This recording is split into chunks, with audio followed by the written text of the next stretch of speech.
"Rabbits," said the driver. Asked Thomas. His driver laughed and pointed ahead.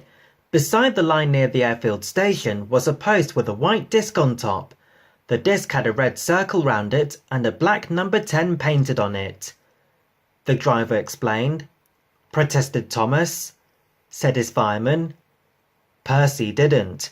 One day, he stuck halfway up. Daisy had to wait at the station at the top while Percy's train was divided and brought up in 2 sections. All the engines agreed. Then they heard that work was to start. While repairs were being done, Thomas was to run to the station at the top of the hill. Bertie would then carry the passengers to the airfield station, and Daisy would take them to the junction.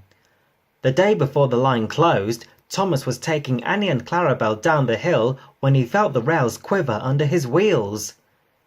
Exclaimed Thomas. Suddenly, the left-hand rail tilted. There was a crunch, and his wheels settled on the ballast. Luckily, Thomas stopped moving before Annie and Clarabel came off the rails too. The guard went back to the station to telephone for help. Percy was shunting when the call came through, said the station master. Thomas was glad when Percy arrived. While Percy took the passengers back to the station, the workmen unloaded their gear and prepared the site.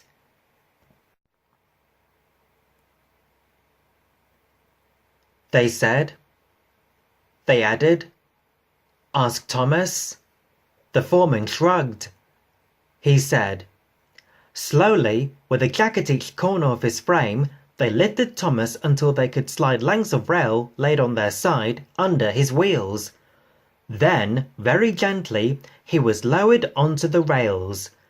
A strong cable was fixed to his coupling and the other end was fastened to Percy. The Fat Controller had come to watch.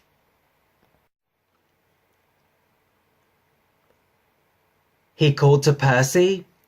Carefully, Percy took up the strain. The cable tightened. Percy pulled again. The cable stretched and held.